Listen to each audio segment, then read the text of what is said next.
Hello everyone, welcome back to another video. As the title says, we're looking at the perk changes for Dead by Daylight. So, we're going to go to Dead by Daylight, and we're going to check out the perk changes. Here we go, guys. Here we go. I am really hype right now. Here we go, guys. Dead Hard, please be nerfed. Please be fucking destroyed. Here we go. During our 6th anniversary broadcast, we announced a new progression system and a meta-shifting perk overhaul. We're thrilled to say that both initiatives will headline the upcoming mid-chapter. Let's go! From the onset, it was important for us to release these changes as a package. Our objective is to shake up the current meta, okay good, provide alternatives, and make perks easier to earn. Yeah, because fucking some perks are so stupid. We were also careful to consider the reasons why this meta exists and address any base game issues it may have been concealing. In this post, we'll be detailing the upcoming changes, all of which will be available for testing in the public test build next week. So next week, guys, here we go. This is overhaul progression system. Collecting all the perks has been an important goal for many players. However, since both the number of perks and characters are constantly increasing, the grind expands at an exponential rate with every new chapter. To address this, we're completely overhauling the way perks are earned, adding new rewards, and making completion easier than ever before. Yeah, because my thing took 3 years to get all the perks in the game, and I'm still missing Haddies. Comparison. In the current system, you must reach level 40 on a given character to unlock all of their teachable perks, then find those perks in the blood webs of every other character. In order to unlock all the new perks on every character by the time next chapter releases, you would need to play an estimated average of 4.1 hours every day. With this new system, the estimate decreases to an average of 1.01 hours each day, and that's not even factoring in blood point bonuses from events, perks, or offerings. That is fucking good. In other words, this is the single largest reduction to grind we've ever made, cutting it by roughly 75%. Okay, guys. So far, I'm excited for this, really excited for this. But let's go through. Unlocking perks. The teachable rarity is no more. Perks are tied directly to prestige. Prestiging a character for the first time will instantly unlock the tier 1 versions of their unique perks for all other killers or survivors, making them immediately available for use without ever opening the blood web. Prestiging a character for the second time and third time will unlock the tier 2 and 3 versions of their unique perks. Alternatively, higher tier versions of the perks will appear randomly in blood webs once the first tier has been unlocked. Say Prestige the Trapper. This will instantly unlock tier 1 versions of Agitation, Brutal Strength, and Unnerving Presence on all other killers. Okay, I'm excited. Tier 2 and 3 versions of these perks will now appear randomly in the blood web. Prestiging the Trapper again will make tier 2 versions of the perks immediately available, and so on. Guys, this is great. This way, you only need to earn the perks once to use them on every character. The perks you've unlocked will be instantly available on any new characters as well, making them easier to pick up and play without a substantial blood point investment. Alright, I'm just hyped for this, guys. No more resets. Prestiging has always been a bit of a dilemma. Do you give up everything for bragging rights, or do you want to keep everything? Or do you keep what you have to minimize the grind? Now that prestiging is the main way to unlock perks, we wanted to make the choice clear. Prestiging a character will no longer remove their items, perks, add-ons, or offerings. Perk slots will also remain unlocked after prestiging. With no reason not to prestige, prestiging a character is no longer optional. Oh! After reaching level 50, you'll receive a special blood web with only a single node. Purchasing this node will increase your prestige level and reset the character's level to 1. So, you're forced to prestige, which obviously there's no reason not to. Endless prestige. With prestige now being the main way to progress, it will no longer be as impressive to have your characters maxed out to prestige level 3. It only made sense to have a new way to recognise our most committed players, so we've removed the prestige limit entirely. But what would more prestige levels be without rewards? Reaching prestige levels 4, 5, and 6 will now award the characters bloody prestige cosmetics once again, signifying who went above and beyond. Now that prestiging for the first 3 times awards perks, it only made sense to move these higher. If you've already unlocked these cosmetics, don't worry, we won't be taken away from you. You've earned it. For the completionists, prestige levels 7, 8, and 9 will each grant one of the character's unique perks as a charm. Oh my god! So you're telling me, right? Telling me I could have fucking Tinkerer as a charm? Okay, that's wow. We also wanted to highlight your dedication to your favourite characters, no matter how many times you prestige them. Once the trial is over, your prestige level will now be shown in the space previously occupied by grades. Those who spend millions of blood points stockpiling add-ons for your favourite characters will now have a way of showcasing your hard work to the world. Yes, we've already seen this. Oh my god, guys. Shrine of Secrets. Unlike before, where the Shrine of Secrets would offer teachable perks that then needed to be found in Bloodwebs, the Shrine will now allow you to purchase perks directly. Purchasing a perk through the Shrine of Secrets. I have a feeling we're going to get some good information from this. Will make the tier 1 version of it immediately available on all killers or survivors, much like Prestige. Subsequent tiers of that perk will also begin appearing in Bloodwebs. You may also purchase a perk again to increase its tier. This works seamlessly with the Prestige system, as purchasing a perk you've already unlocked through Prestige will instead increase its tier. I like that. So, no more blood points, just increasing the tier. Bro, I love that. Okay. Oh, I see a picture. Transitioning to the new system, with many spending hundreds, if not thousands, of hours playing Dead by Daylight over the years, we want to make sure that everyone is rewarded fairly. When this system releases, we'll be automatically awarding existing players an appropriate number of prestige levels based on how many perks they've unlocked. Thing. If you've left all your characters at level 50 and focus on unlocking perks, your work won't be for nothing. It's also important that you don't lose anything when the system is updated. You will keep any perks and bloody prestige cosmetics that you've already unlocked. Those who reach prestige 3 before the update will have a special prestige icon to recognize their achievements. We'll be hosting a live stream. Okay. Matchmaking incentives. Okay, matchmaking has been a major focus over the past year, and we're maintaining that throughout Year 7. Though many changes are planned to improve wait times and match quality, there are variables that we cannot control through code. Chief among them is the distribution of people playing each role. If there's simply not enough people queuing for one role, the matchmaker's ability to create quality matches suffers. Being an asymmetrical game, Dead by Daylight works best when there's roughly 4 survivors to each killer. If this 4-to-1 ratio deviates too far, matchmaking time and quality will start to degrade. Too many survivors will cause survivor queue times to increase, while too few survivors will cause killer queue times to increase. To complicate things further, this ratio varies greatly depending on your region, rating, and time of day. In some regions, we've observed an excess of survivors queuing, while in others, too few. Oftentimes, this will change over the course of the day. So, how do we go about improving this? Enter matchmaking incentives. Whenever the number of killers to survivors differs too much from the ideal ratio, we'll offer a blood point bonus to anyone who opts to play the needed role. This bonus ranges from plus 25% to plus 100%, depending on demand levels. These bonuses will be shown on the main menu beside each role's play button, as well as beside the ready button. These bonuses double as an indicator of which role currently has the fastest queue times. If you want to get into a match as soon as possible, keep an eye out for incentives. Alright, so it sounds good so far. Matchmaking incentives are unique to you and dependent on your matchmaking ratings and region. You may see a bonus for playing killer while your friend sees one for playing survivor. This is intended. Bonuses are dependent on which roles are needed to improve matchmaking at this time. For example, killers may be needed where you are, but there may be an excess of killers where your friend is playing.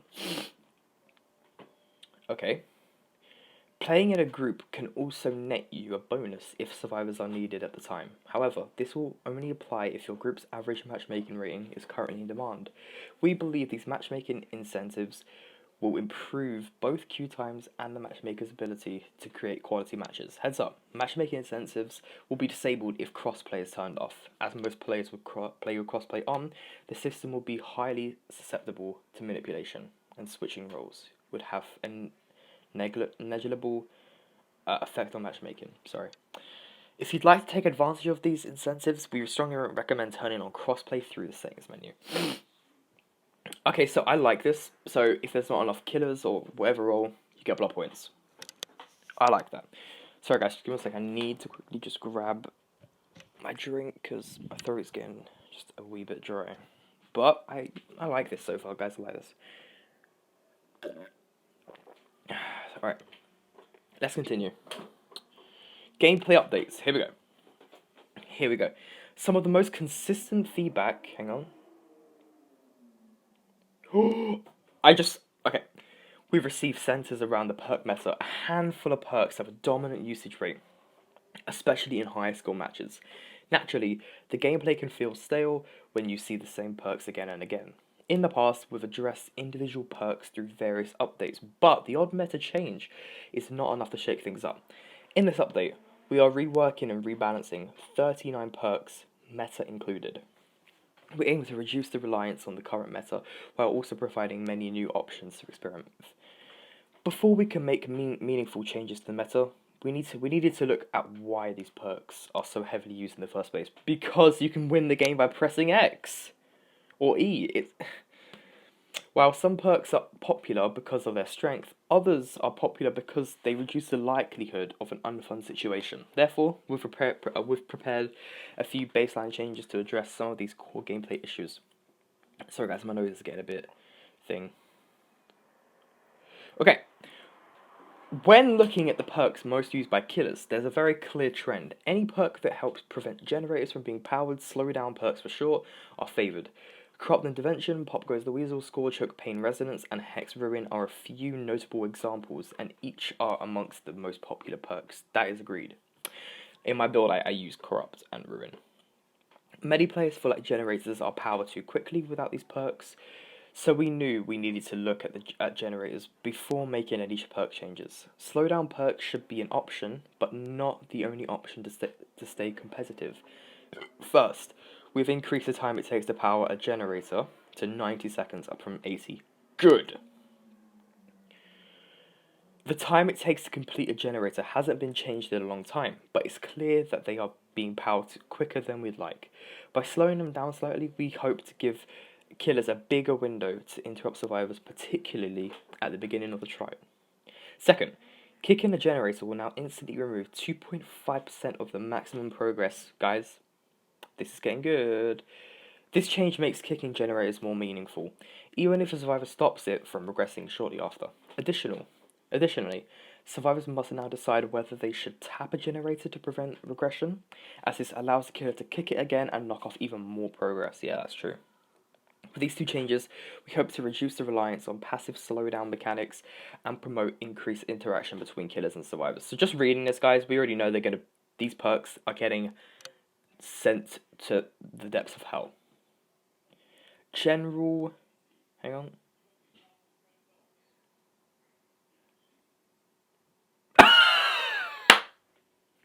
Sorry. Sorry, I just saw the next part. Camping and... Okay, no. Alright, general killer improvements. The average kill rates, how many survivors are killed each trial on average, are a little lower than we'd like. A sentiment echoed by many community members. To ensure the killer feels like an unstoppable force to be feared, we're making slight improvements to many aspects of killer gameplay. We've reduced the time it takes to break walls and pallets by 10%. Now 2.3 seconds, previously 2.6. Generators can also be kicked 10% faster than before, 1.8 seconds was 2. While these changes may seem small, a fraction of a second can be the difference between hitting a survivor and then reaching a pallet. Next, we've reduced the cooldown for successful basic attacks by 10%, now 2.7 seconds, previously 3. And reduce the duration of the survivor's speed boost upon being hit by 10%, now 1.8, was 2. Moving forward, survivors will gain slightly less distance upon being hit, making it more difficult for them to run long distances to a safe area. So basically this mid chapter with fucking Survivor and making Killer S tier. I love it. Finally, we've tweaked Bloodlust to increase in power quicker than before. You know what makes me worried? They're doing all of this, right? This must mean these new Survivor perks could be fucking meta. Yeah, Tenacity's meta, guys.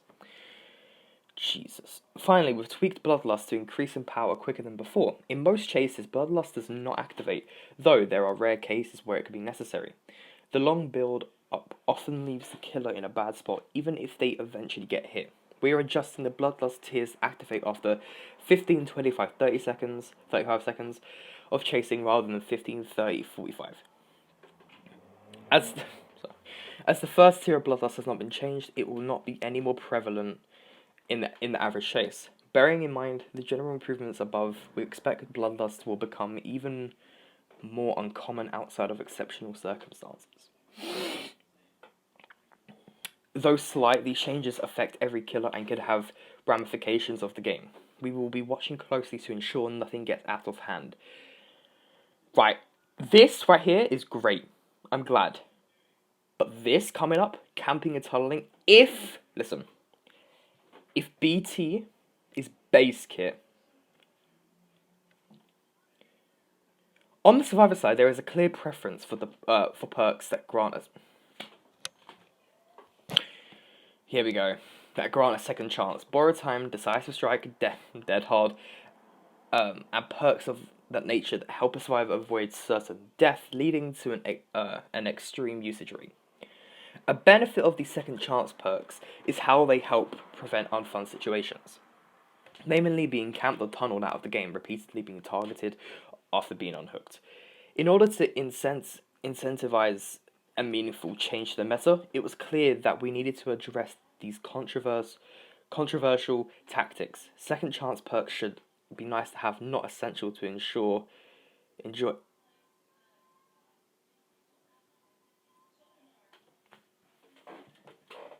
Guys, they've done it. They have fucking done it. BT is base kit.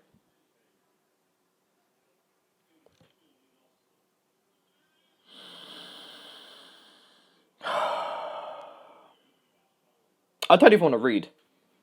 Yeah, you give Killer a buff, but what is this? 5-second endurance. You probably can wait out, but come on, really? Really? It's gonna get... Moving forward, survivors will receive a 5-second endurance effect after being unhooked. This gives the unhooked survivor an opportunity to reach a nearby pallet or window, then fucking escape, or for another survivor to position themselves for a protection hit. What the Are these guys actually... Okay, what are these guys on right now? What kind of drugs? What? The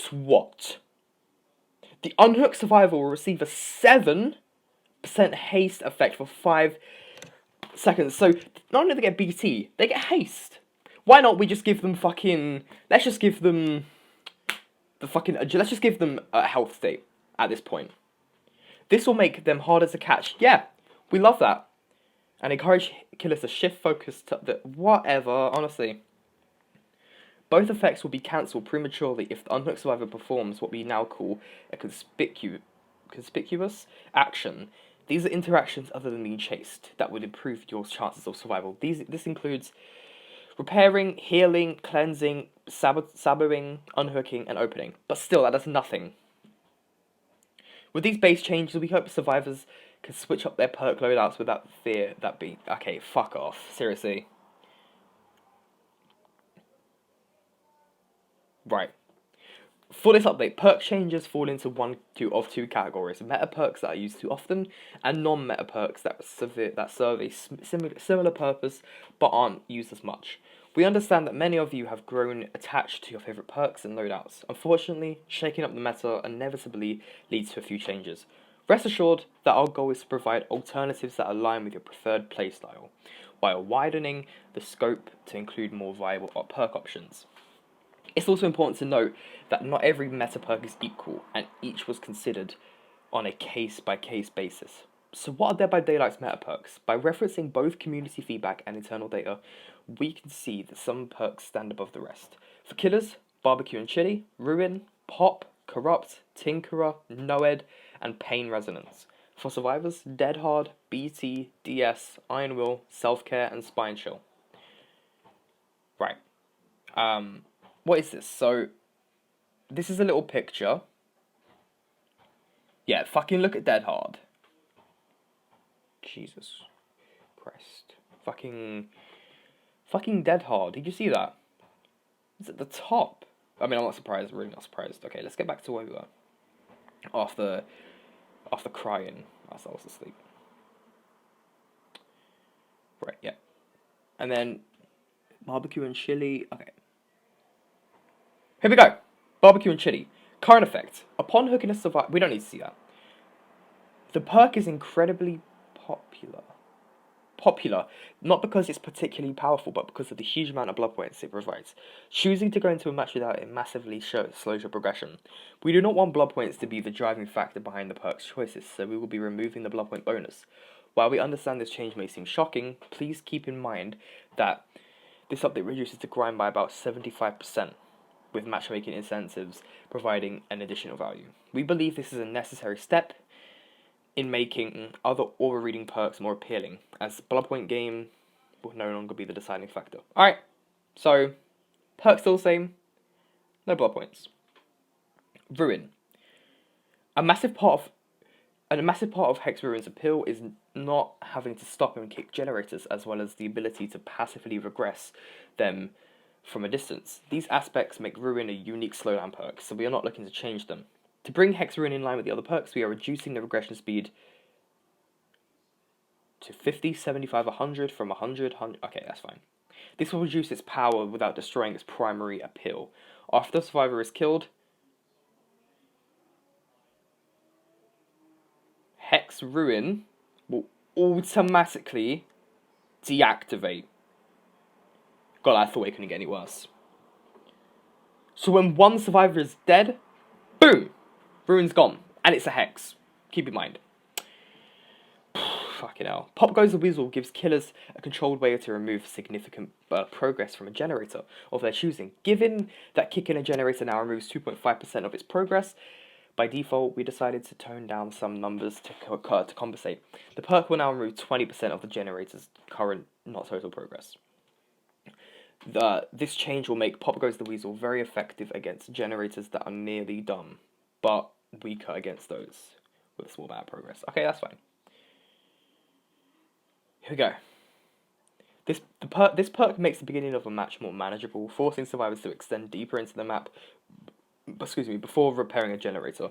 We aren't looking to change this aspect. Moving forward, the perk will deactivate once the survivor enters a dying state.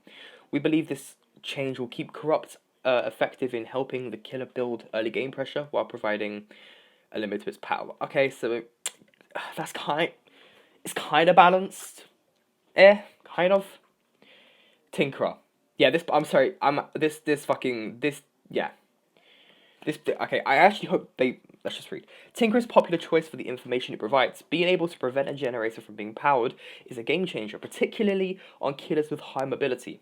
It can, however, become a little oppressive when paired with certain regression perks. Therefore, Tinkerer can now only activate once per generator.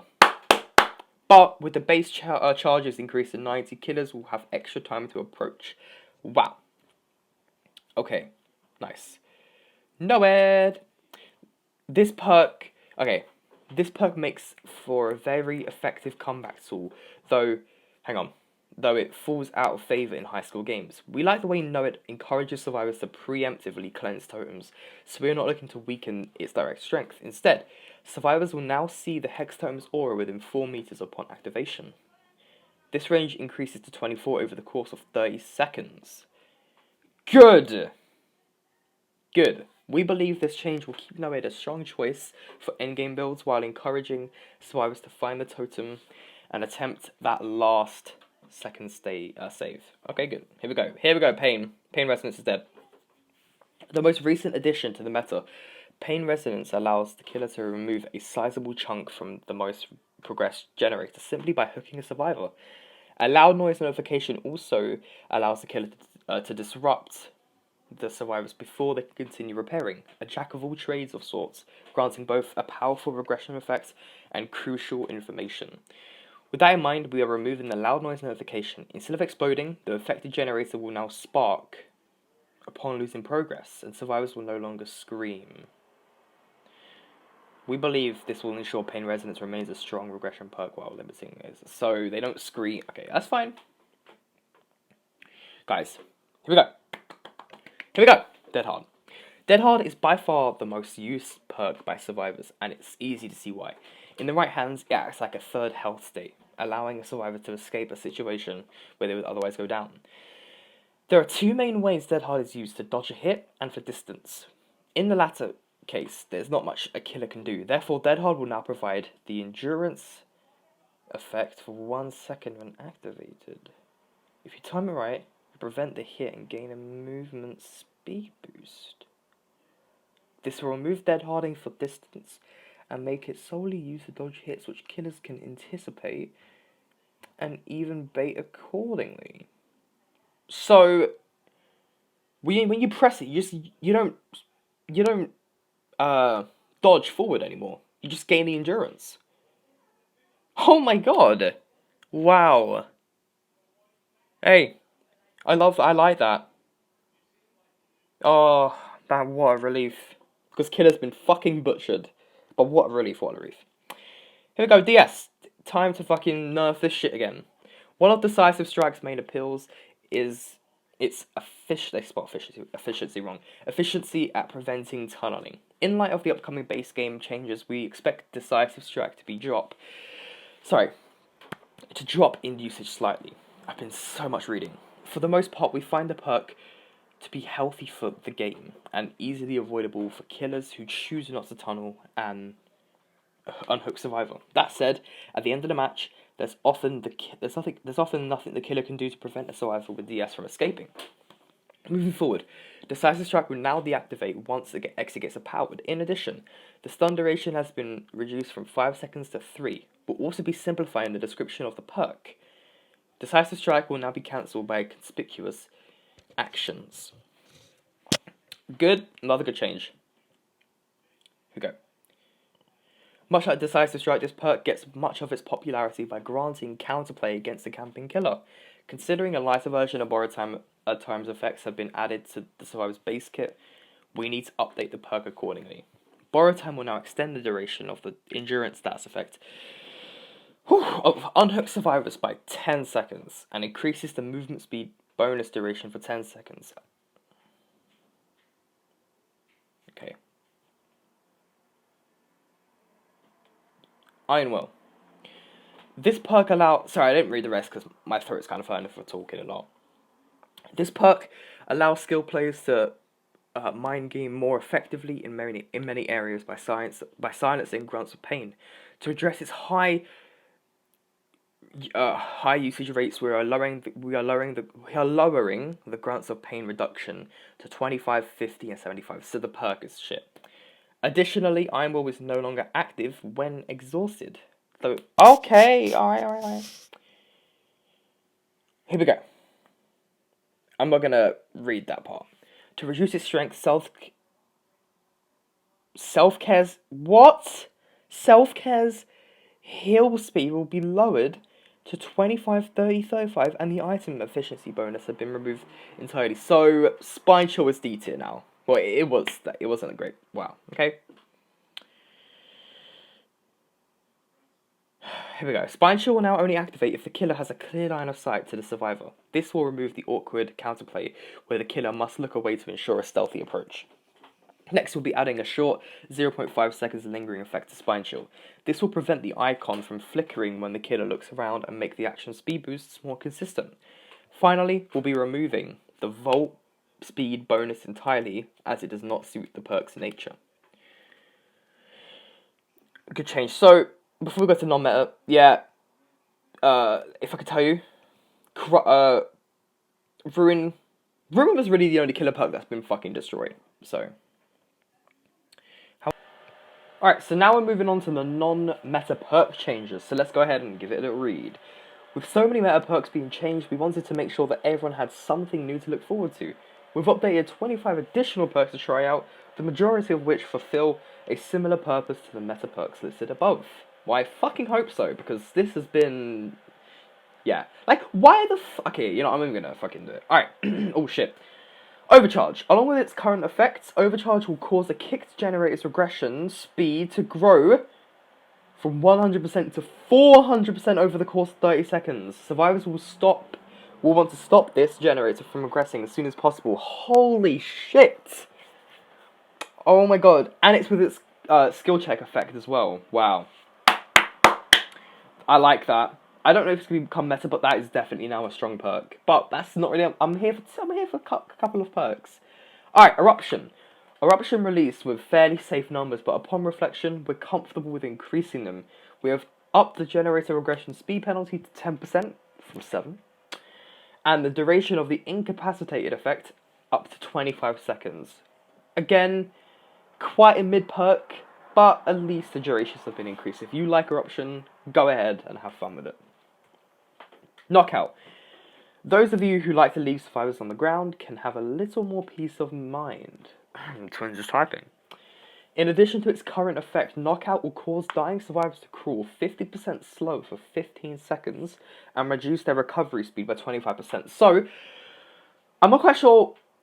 yeah, so, damn. Recovery speed to 25%. For 15 seconds, though, that duration's kind of small, but I think Knockout will be, yeah. I like Knockout. Knockout's one of those perks that's quite hard to make good, I guess you could say. Alright, Coulrophobia. To make healing in the killer's terror radius even more unappealing, Coulrophobia will now increase the speed of skill checks by 50% on top of its current effect. So, let me get this straight. Let me word it and visualize it. You're healing, and you're telling me the red line on the skill check will move fast. Wow. And you will get a much slower healing speed. Okay. Alright. This perk might actually be good on Twins when it releases. So we'll see. Alright, Dark Devotion. This perk is great for confusing and sneaking up on survivors, but the basic attack requirement makes it unappealing for certain killers. Dark Devotion will now activate whenever the obsession loses a health state. Perfect, so let's say the obsession, you know, for the peoples. Then it will activate. Love that, yeah. Basic attacks are quite annoying to just get to activate perks. Alright, Jolt, or, if you're a Stranger Things chapter person, Surge. Jolt Surge allows the killer to regress generators by simply downing a survivor. To make it more consistent and punish careless survivor players, we have removed the cooldown. Great, I'm glad. I don't know why there's a cooldown anyway, but yeah, I'm glad. Lethal Pursuer. So you like aura reading, huh? On top of the existing effects, Lethal Pursuer will now extend the duration of all reading effects by 2 seconds. Whoa. Wow, that is... I didn't expect that for a Lethal Pursuer change, but I like it. I really like that. Alright. Scourge Hook. Oh, it's not Scourge Hook. Scourge Hook, Gift of Pain. This perk also shipped with safer numbers, so we'll be increasing the action speed penalty up to 16%. Again, I don't use it. If you like it, go ahead, use it. But I'm glad. Can I just say, so far, we've only read a couple of perks, and... oh, I saw... yeah, and it's great. Alright, here we go. Thanatophobia. Oh, okay. I was scared this could be enough. But someone told me it's a buff. Another quick one. We are increasing the action speed penalty to 4.55 and 5.5% per survivor for a maximum of 22%. Okay. Alright. I'm glad it's getting buffed. Thank you. Right, here we go. Scourgehook Monstrous Shrine. Long have we waited. Monstrous Shrine has received the rework. This perk will now convert all basement hooks to Scourge hooks. Additionally, Scourge hooks will now grant 20% faster entity progression, but only if the killer is not within 24 meters. So you're saying if I run Pain Resonance, hook on the basement hook, it will get 20% faster. Hang on.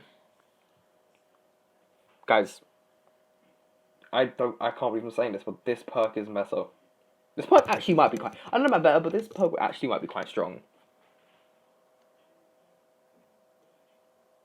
My god. Right, survivor perk buffs. Calm Spirit. In addition to Calm Spirit's current effects, you can now open chests and cleanse and bless totems silently. What? Albeit at 40, 35, 30% reduced speed. Alright. Saboteur.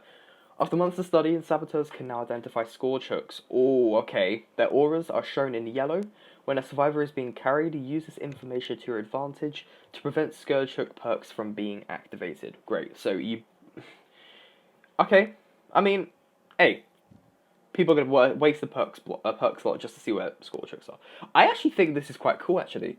They don't do number changes with this. They actually gave it a new effect.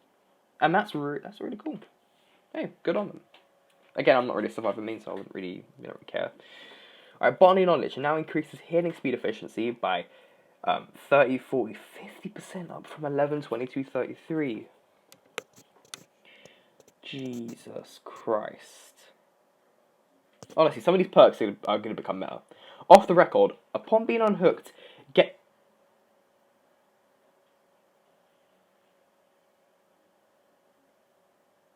gain the endurance status effect for up to 80 seconds.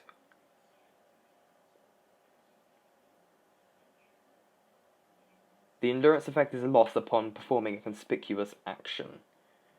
While this is a lengthy endurance effect, any game progression action will cancel it prematurely, making it purely for evading the killer after being unhooked. I might actually use this perk.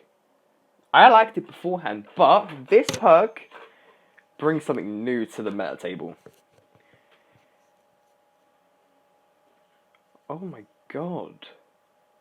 It has a big downside, but I like that. Yeah, I really like that. Lucky Break. This perk is great for escaping a chase, but the effect quickly runs out. We're giving survivors a new way to recharge Lucky Break. Each second spent healing another survivor increases Lucky Break's duration by 1 second. The total time cannot exceed the starting duration. Okay, I'm glad that it's not once per trial thing, because that made the perk terrible, but yeah, this perk's really going to be strong. You have quite a lot of perks left, but we're gonna speed through them. Alright, Pharmacy. Pharmacy used to guarantee an emergency medkit the first time you search a chest, which you'd either hope nobody takes before you need it, or hide in a far off corner like a medkit goblin. Now, Pharmacy will activate whenever you're injured, guaranteeing an emergency medkit when you search a chest. This effect could happen multiple times in one trial. Good luck seeing my medkit now, Meg. Again, that's really iffy. That perk's still trash, in my opinion. Right, so here we go. Soul Survivor. In addition to hiding your aura, Soul Survivor will now increase your generator repair speed by 75%. And your exit gate and hatch action speed by 50%. These effects are only active when okay. That's cool though. That's really cool. It helps you, guarantee an escape. Distortion.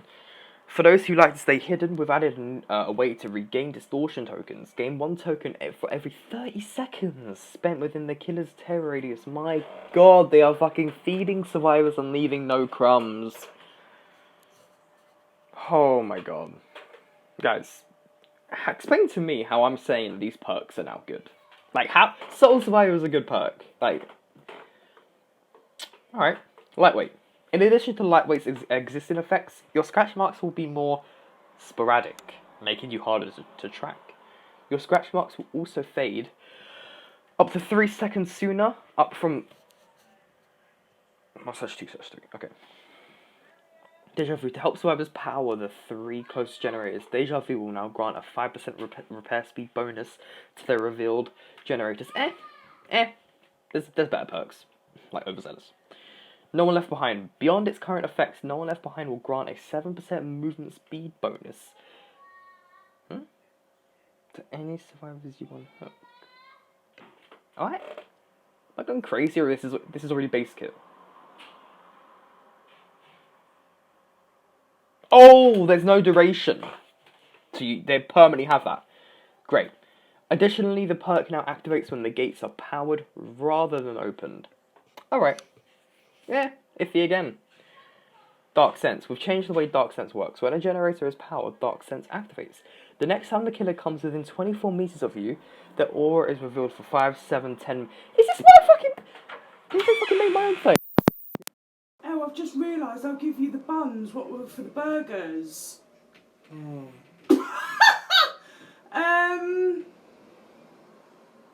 Got pita breads. Yeah, I have that in burgers, yeah. This is my fucking perk idea for Lookout for Joyous Bites. It's my idea. Okay. Tenacity. In addition to its current effects, Tenacity now reduces your grants of pain by 75% when in the dying state. Combined with the increased crawling speed, this perk will now be much more effective in crawling away from the killer. Again! They're attempting to buff perks like this, but it's just not working out. Still D tier in my opinion. Hope. Hope is great for those who like to make late game saves. You're looking right at him. But the limited duration can cause it to expire at an inconvenient time. Since this perk is only useful at the end of the match, we'll remove the duration entirely. Okay. Now that's good. Good change. Alright. Overzealous, here we go. In its current state, Cleansing a Totem grants you a repair speed bonus of up to 8%. Now that doubles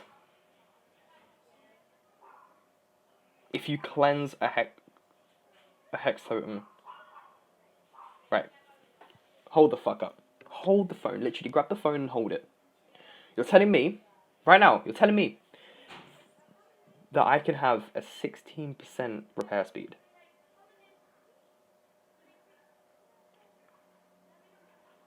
Am I going crazy, or is this perk S tier?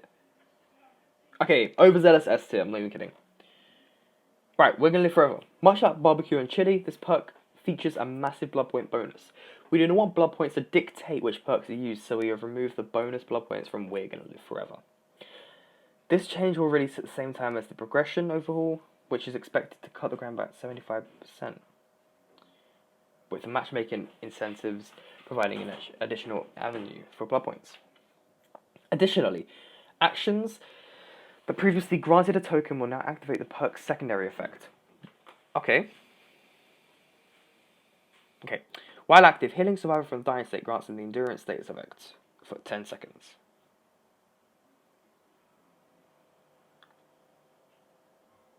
I mean, okay, just run Soul Guard. I mean, that's alright. Yeah, that's alright. Alright, well, thanks guys so much for watching. I've had fun reading everything apart from the Ruin nerf, which is just stupid how once someone dies, look, it deactivates, like, whatever. Anyway, thanks guys for watching, and I'll see you in the next video.